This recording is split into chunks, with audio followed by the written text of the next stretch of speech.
Hi family, எப்படி இருக்கீங்க? நல்லா இருக்கீங்களா? நான் உங்கள் ராஜலக்ஷ்மி பேசுகிறேன். இந்த வீடியோ கண்டிப்பாக உங்கள் எல்லாருக்கும் ஒரு சந்தேகத்தை உடச்சி தள்ளிடும். அதாவது டிஎன்பிஎஸ்சி குரூப் 1னா என்ன, ப்ரிலிம்ஸ்னால் என்ன, மெயின்ஸ்னால் என்ன, என்ன படிக்கணும், என்ன படிக்கக்கூடாது, என்னென்ன டாபிக் தான் இருக்குது, ப்ரிலிம்ஸு மெயின்ஸு சேர்த்து படிக்கணுமா, சேர்த்து படிக்கக்கூடாதா, சம்பளம்லாம் எவ்வளோ தான் தராங்க, இதோட பேட்டர்ன் என்னப்பா, இப்படிலாம் நிறையா இருக்குது, எவ்வளோ கட் ஆஃப் இருக்கும், கட் ஆஃப்னா எக்ஸாம் வந்தால் தான் சொல்ல முடியுன்றாங்களே, அப்படிலாம் உண்டா, இல்லை அப்ராக்சிமேட்டாக சொல்ல முடியுமா, சரிங்களா? சரி, காமனான சப்ஜெக்ட்லாம் இருக்குதா, என்ன தான் பேட்டர்னு? இப்போ நம்மளுக்கு ப்ரிலிம்ஸ்னால் தெரியும், 40 கொஸ்டின் 30 கொஸ்டின் சொல்லுவாங்க. மெயின்ஸுக்கு அதுமாரிலாம் உண்டா, இதுமாரிலாம் டவுட் இருக்குங்களா, அது எல்லாமே இந்த வீடியோவில் புரிஞ்சிடும், கிளியராக கொடுத்துருக்கேன். ஓகேங்களா? சரி, வாங்க வீடியோக்குள்ளே போகலாம். ஸோ டிஎன்பிஎஸ்சி குரூப் 1 ப்ரிலிம்ஸ்னு ஒரு காலம் இருக்கும். அப்புறம் நம்பர் ஆஃப் கொஸ்டின்ஸ், அதாவது ப்ரிலிம்ஸில் எத்தனை கொஸ்டின் கேட்பாங்கன்னு இருக்கும். அதுக்கப்புறம் டிஎன்பிஎஸ்சி குரூப் 1 மெயின்ஸில் பேப்பர் 1, பேப்பர் 2, பேப்பர் 3 இருக்குது. மொத்தம் 3 பேப்பர் இருக்குது. அதில் எல்லாத்துலேயுமே 3 யூனிட் இருக்கும். அந்த 3 யூனிட் எல்லாத்துக்கான டைட்டில்ஸ் இருக்கும். ஓகேங்களா? அதுக்கப்புறம் பார்த்திங்கன்னா போஸ்ட் இன் குரூப் 1 அதோட சேலரி டீட்டெயில்ஸ் வந்து கொடுத்துருப்பேன். என்னென்ன லாஸ்ட்டாக இப்போ 2020 எழுத போகிறீங்க தெரியுமா, 2021க்கு அதில் ஒரு 6 போஸ்ட் இருக்குது. அந்த போஸ்ட்டோட நேமு, அது என்ன சம்பளம் அப்படின்றதையும் கொடுத்துருக்குறேன். அதுக்கப்புறம் வந்து பார்த்திங்கன்னா திரும்ப இதில் என்ன கொஸ்டின், எத்தனை மார்க்கு, நெகட்டிவ் மார்க் உண்டா இல்லையா, ஸோ அது மாதிரி அப்புறம் மெயின்ஸுக்கு வந்து என்ன கட் ஆஃப், அந்த டீட்டெயில்ஸு இதெல்லாமே பார்க்க போகிறாங்க. வாங்க, சரிங்களா? ஃபஸ்ட்டு ப்ரிலிம்ஸில் பார்த்தீங்கன்னா unit 1 general science, unit 2 current affairs, அதாவது சயின்ஸ்லேருந்து ஒரு 5 கொஸ்டின், கரண்ட் அஃபேர்ஸ்லேருந்து 15 கொஸ்டின் கேட்பாங்க. யூனிட் 3 ஜாகிரஃபிங்க, அதுலேருந்து 15 கொஸ்டின்ஸ் கேட்பாங்க. Unit 4 history and culture of India, 15 questions கேட்பாங்க. யூனிட் 5 பார்த்தீங்கன்னா இந்தியன் பாலிட்டி, அதில் 15 கொஸ்டின்ஸ் கேட்பாங்க. யூனிட் 6 இந்தியன் எக்கனாமி, 15 கொஸ்டின்ஸ் கேட்பாங்க. Unit 7 Indian national movement, 15 questions கேட்பாங்க. யூனிட் 8 தாங்க ரொம்ப முக்கியம், history, culture, heritage, socio political movement in Tamil Nadu, 40 question கேட்பாங்க. Development administration in Tamil Nadu, unit 9 30 கொஸ்டின் கேட்பாங்க. யூனிட் 10 மேக்ஸ் பார்த்தீங்கன்னா ஒரு 25 கொஸ்டின் கேட்பாங்க. இந்த 200 கொஸ்டின் டோட்டலாக. ஓகேங்களா? ஸோ இது இருக்கட்டும் ஒரு பக்கம். இப்போ குரூப் 1 மெயின்ஸ்க்கு வருவோம். குரூப் 1 மெயின்ஸில் பார்த்தீங்கன்னா பேப்பர் 1, பேப்பர் 2, பேப்பர் 3ன்னு சொன்னோன்னா, பேப்பர் 1ல் யூனிட் 1 பார்த்தீங்கன்னா modern history of India and Indian culture. Unit 2 பார்த்தீங்கன்னா social issues in India and Tamil Nadu. Unit 3 பார்த்தீங்கன்னா general aptitude and mental ability, SSLC standard தான். பேப்பர் 2 பார்த்தீங்கன்னா Indian polity and emerging political trends across the world affecting India. Unit 2 பார்த்தீங்கன்னா role and impact of science and technology in the development of India. Unit 3 பார்த்தீங்கன்னா Tamil society, its culture and heritage. Paper 3ல் unit 1 பார்த்தீங்கன்னா geography of India with special reference to Tamil Nadu. Unit 2 பார்த்தீங்கன்னா environment, biodiversity and disaster management. Unit 3 பார்த்தீங்கன்னா Indian economic, current economic trends and impact of global economy and India. ஓகேங்களா? இதுதான் units. இதில் என்னென்ன postings இருக்குதுன்னு பார்த்தீங்கன்னா, மொதல் போஸ்ட்டு பார்த்தீங்கன்னா டெப்யூட்டி கலெக்டருங்க, லெவல் 22 சேலரி 56,100லேருந்து, ஓகேங்களா, 1,77,500 ரூபா, 56,100லேருந்து 1,77,500 ருபீஸ் வரைக்கும் ரிவைஸ்டு ஸ்கேல் தான். ஸோ செகண்ட் போஸ்ட் வந்து பார்த்தீங்கன்னா deputy superintendent of police category 1. Post 3 பார்த்தீங்கன்னா assistant commissioner commercial taxes. Post 4 பார்த்தீங்கன்னா deputy registrar of cooperative societies. Post 5 பார்த்தீங்கன்னா assistant director of rural development. District officer fire and rescue services. ஓகேங்களா? இவங்களாம் சம்பளம் சேர்ந்தாங்க. இதெல்லாம் குரூப் 1 கேட்டகரி. ஓகேங்களா? ஸோ அடுத்தது பாருங்கள்.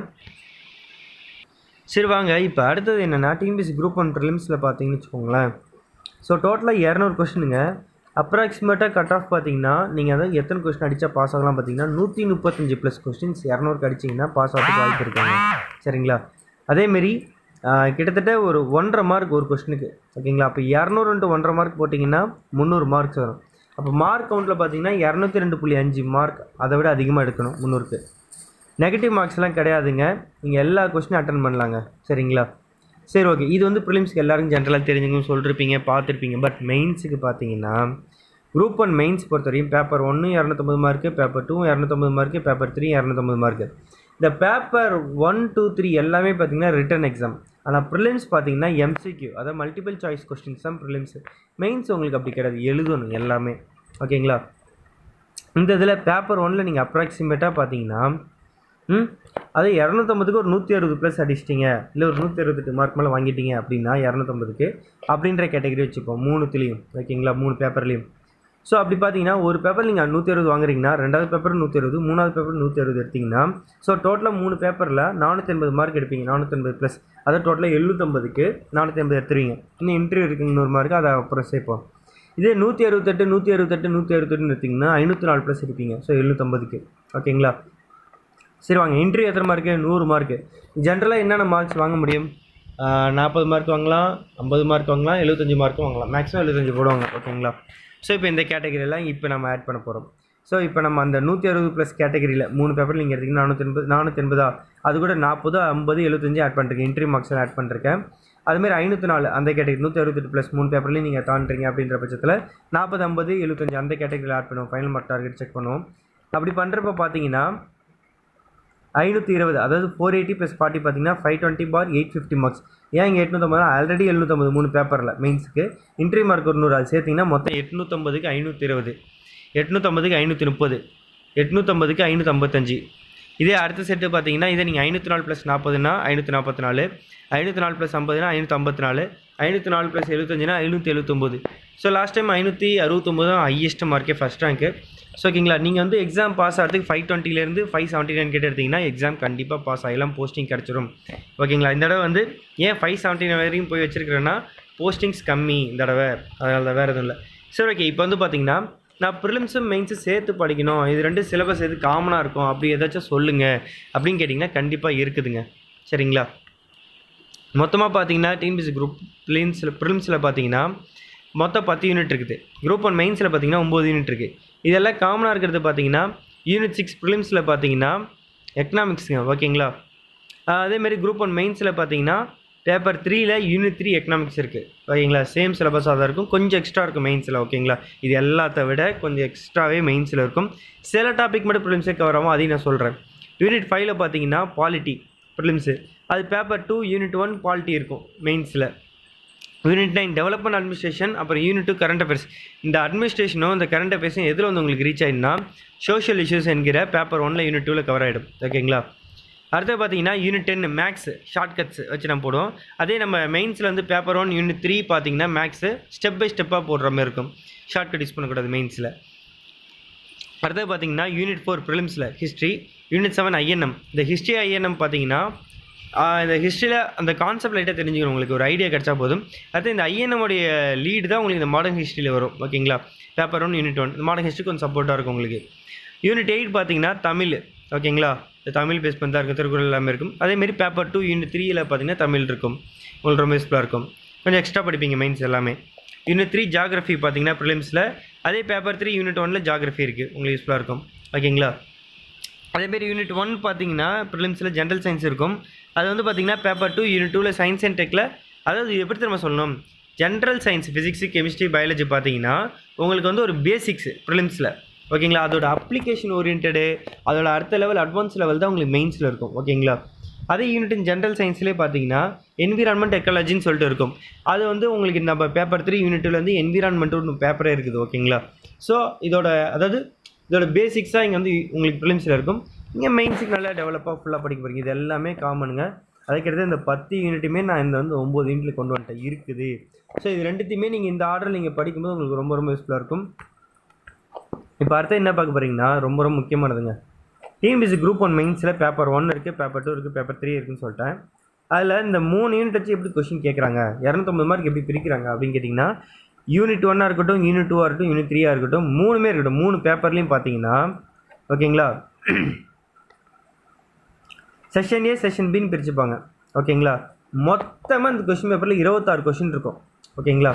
அதாவது சில கொஸ்டின் வந்து பார்த்தீங்கன்னா 5 மார்க் 5 மார்க்காக பிரிக்கலாம், 10 மார்க் கொஸ்டினை 15 மார்க் கொஸ்டினை 7.5 கூட பிரிக்கலாம். அப்போ உங்களுக்கு கவுண்ட் ஏறலாம். ஓகேங்களா? அது மேட்ரு கிடையாது. டோட்டலாக பார்த்தீங்கன்னா ஒரு 26 கொஸ்டின் கேட்கலாம் அப்படின்ற கணக்கு தான் இங்கே. ஸோ இப்போ வந்து பார்த்தீங்கன்னு வச்சுக்கோங்களேன், யூனிட் 1ல் பேப்பர் 1ல் செஷன் ஏ செஷன் பி பார்த்தீங்கன்னா 4x10, அதாவது ஒரு 5 கொஸ்டின் கொடுத்தா அதில் நீங்கள் 4 எடுக்கணும், 4 10 மார்க் எழுதுகிற மாதிரி இருக்கும். ஸோ 40 மார்க்குக்கு. ஸோ 10 மார்க் கொஸ்டினாலே நீங்கள் 150 வேர்ட்ஸு தாண்டக்கூடாது, அப்படின்னா 41 லைன் இருக்கும். ஓகேங்களா? செஷன் பியில் பார்த்தீங்கன்னா 4x15 மார்க் 60 மார்க் எழுதுகிற மாதிரி இருக்கும். அப்படின்னா 5 கொஸ்டின் கொடுத்து 4 கொஸ்டின் எழுத சொல்லுவாங்க. 250 வேர்ட்ஸ் தாண்டக்கூடாது நீங்கள், 75 லைன்ஸ். ஓகேங்களா? ஸோ இந்த அடுத்த யூனிட் 2 பார்த்தீங்கன்னா செஷன் ஏ செஷன் பி அதேமாரி 4x10 4x15.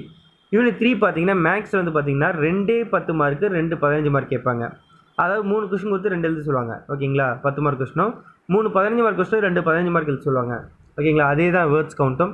இதில் வந்து உங்களுக்கு 2 5 மார்க்காகவும் கேட்கலாம், 2 7.5 மார்க்காகவும் கேட்கலாம். ஓகேங்களா? ஸோ மொத்தமாக பேப்பர் 1 குரூப் 1 மெயின்ஸ் பார்த்தீங்கன்னா மொத்தம் 4 ரஃப் ஷீட் கொடுப்பாங்க. மற்ற 2 பேப்பர்லேயும் கம்மியாக தான் கொடுப்பாங்க. சரி வாங்க, பேப்பர் 2ல் பார்த்தீங்கன்னா அதே தாங்க. யூனிட் 1ல் பார்த்தீங்கன்னா செக்ஷன் ஏ செக்ஷன் பியில் பார்த்தீங்கன்னா 4x10 4x15. யூனிட் 2ல் பார்த்தீங்கன்னா section A section B 3x10 3x15. அதாவது 4 கொஸ்டின் கொடுத்து 3 எழுத சொல்லுவாங்க. ஓகேங்களா? அதை 4 15 மார்க் கொடுத்து 3 15 மார்க் எழுதணும். அதே கான்செப்ட் தான் யூனிட் 3க்கும். ஓகேங்களா? ஸோ இது வந்து ரஃப் ஷீட் பார்த்தீங்கன்னா 2 தான் கொடுப்பாங்க. ஏன் ஃபஸ்ட்டு பேப்பரில் வந்து உங்களுக்கு எக்ஸ்ட்ரா 2 ஷீட்னா மேக்ஸ் இருக்குது அதில். ஓகேங்களா? பேப்பர் 3ல் பார்த்தீங்கன்னா யூனிட் 1ல் செக்ஷன் ஏ செக்ஷன் பி பார்த்தீங்கன்னா 3x10 3x15. அதேமாதிரி யூனிட் 2 3x10 3x15. அதாவது 4 கொஸ்டின் கொடுத்து 3 கொஸ்டின் எழுதுற மாதிரி இருக்கும். யூனிட் 3 பார்த்தீங்கன்னா செக்ஷன் ஏ செக்ஷன் பியில் 4x10 4x15. ஓகேங்களா? ஸோ 30 45 30 45 40 60. ஸோ டோட்டலாக 250 மார்க்கா? ஸோ இது தாங்க லாஜிக்கு. லைன்ஸு அதே தாங்க. இதுலேயும் 2 ரஃப் ஷீட்டுங்க. ஸோ இவ்வளோ தாங்க டிஎன்பிஎஸ்சி குரூப் 1 ப்ரிலிம்ஸு மெயின்ஸுங்க. ஒன்றுமே இல்லை, நீங்கள் பக்காவாக பிளான் போட்டு படிச்சிங்கன்னா எக்ஸாம் கிளியர் பண்ணிடலாம். உங்களுக்கு இதுக்கு இந்தமாரி நான் உங்களுக்கு வந்து இதுதாங்க என்னோடய வேலை. அதாவது உங்களுக்கு வந்து டவுட் இருக்கும், உங்களுக்கு கிளியராக ஒரு ஐடியா இருக்காது. இது இப்படியும் படிக்கலாமா நீங்கள் யோசிச்சிருக்கே மாட்டீங்க சில நேரம். உங்களை அதுமாரி யோசிக்கலாங்க, இப்படி ப்ரிப்பேர் பண்ணுங்கள், இப்படி இந்தமாரி சேலரி வாங்கலாம், இந்தமாரி சம்பாதிங்க, இந்தமாரி சம்பாதிக்கணும்னா நீங்கள் இந்தமாதிரி கொஞ்சம் கஷ்டப்பட்டு படிக்கணும். அதுக்கு நீங்கள் கஷ்டப்படுறீங்க.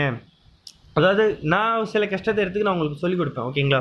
அதாவது இதெல்லாம் இவ்வளோ தான் இருக்குது, இந்தமாதிரி நீங்கள் பிரித்து படிக்கலாம், அந்த டாபிக் கொடுங்க, இதையும் சேர்த்து படிச்சிருங்க அப்படின்னு சொல்லிட்டு உங்களை நான் ஒரு எக்கனாமிக்ஸ் வந்து எப்படி ப்ரிலிம்ஸும் மெயின்ஸும் சிலபஸ் வந்து நம்ம ஸ்கூல் புக்கில் எப்படி கவர்றது, எந்த மெயின் ஆத்தர்ன்றதையும் உங்களுக்கு காட்டுறேன் பாருங்களேன். இது நான் தனியாக ஒரு வீடியோ போட்டிருந்தேன் பாருங்கள். So prelims and mains economics இருக்குல்ல, how to study where to ஸ்டடின்னு சொல்லிட்டு கொடுத்துருப்பேன். ஸோ ஃபஸ்ட்டு காலம் பார்த்தீங்கன்னா மெயின்ஸோட சிலபஸ் இருக்கும் குரூப் 1க்கு. அடுத்த காலம் ப்ரிலிம்ஸோட சிலபஸ் இருக்கும் குரூப் 1. அப்புறம் ஓல்டு புக்கு நியூ புக் நம்ம சமைச்சர் புக்ஸு. அதுக்கப்புறம் சப்ஜெக்ட் நேமு இல்லை யூனிட் நேமு இல்லை புக் நேம் சொல்லிட்டு கொடுத்துருப்பேன். ஓகேங்களா? ப்ரிலிம்ஸில் யூனிட் 6 எக்கனாமிங்க. மெயின்ஸ் பேப்பர் 3ல யூனிட் 3ல பார்த்தீங்கன்னா Indian economic, current economic trends and impact of global economy on India, இதான் டைட்டில். ஸோ இதில் வந்து சிலபஸில் பார்த்தீங்கன்னா மெயின்ஸில் ஃபீச்சர்ஸ் ஆஃப் இந்தியன் எக்கனாமி, ப்ரிலிம்ஸில் nature of Indian economy. So old புக்கில் பார்த்தீங்கன்னா 11th economy unit 4 national income. New புக்கில் பார்த்தீங்கன்னா இந்த புக்ஸ் படிங்க, அதேமாரி இந்த சிலபஸ்க்கு இந்த சிலபஸ் யூஸ் பண்ணிங்க, இதேமாரி சொல்லிட்டு கொடுத்துருப்பேன். ஸோ இங்கிலீஷ் மீடியம் புக்கு பார்த்தீங்கன்னா மெயின்ஸுக்கு ரமேஷ் சிங். ஓகேங்களா? Indian economy. நம்ம 11th 12th எக்கனாமிக்ஸ் புக்கு கண்டிப்பாக ஸ்கூல் புக் படித்தே ஆகணும்.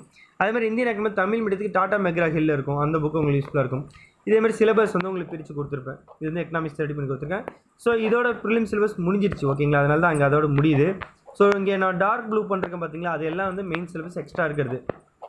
அது சொன்னல ப்ரிலிம்ஸோட கொஞ்சம் எக்ஸ்ட்ரா இருக்குன்னு சொல்லிட்டு அதுதான். ஸோ அதுக்கு நம்ம அந்த புக்கில் தான் கவர் பண்ண போகிறோம், அப்படி தான் படிக்க போகிறோம். ஸோ இதுமாரி நான் வந்து ப்ரிலிம்ஸ்க்கு வந்து எக்கனாமிக்ஸ் கிளாஸஸ் ஃபுல்லாக முடிச்சாச்சு. இதேமாரி மற்ற சப்ஜெக்ட்டுக்கு நான் ரெடி பண்ணி கொடுப்பேன் உங்களுக்கு. சரிங்களா? ஸோ நீங்கள் படிக்கணுன்றவங்க நீங்கள் ஜாயின் பண்ணிக்கலாம். ஸோ டிஎன்பிஎஸ்சி குரூப் 1 ப்ரிலிம்ஸ்க்கு பார்த்தீங்கன்னா 2500 ரூபாங்க. ஸோ டிஎன்பிஎஸ்சி குரூப் 1 மெயின்ஸுக்கு பார்த்தீங்கன்னா 1500 rupees per month. ஓகேங்களா? ஸோ டெஸ்ட் பேட்ச் வந்து பார்த்தீங்கன்னா கூடிய சீக்கிரம் ஸ்டார்ட் பண்ணுறோம். எல்லோரும் வந்து ஜனவரி வரைக்கும் ப்ரிலிம்ஸ்க்கு இப்போதைக்கு டெஸ்ட், அதாவது ப்ரிலிம்ஸ் போகிறதால நாங்கள் வந்து மெயின்ஸுக்கு வந்து நாங்கள் அப்புறம் இது பண்ணுறோம் அப்படின்லாம் சொல்லியிருந்தாங்க. நான் சொல்கிறது ஒரே லாஜிக் தான்.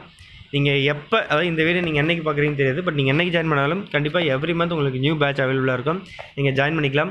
என்னுடைய வாட்ஸ்அப் நம்பர் பார்த்தீங்கன்னா 9600819370 9600819370. வாட்ஸ்அப்பில் மட்டும் மெசேஜ் பண்ணுங்கள். ஓகேங்களா? Bye family, take care, all the best.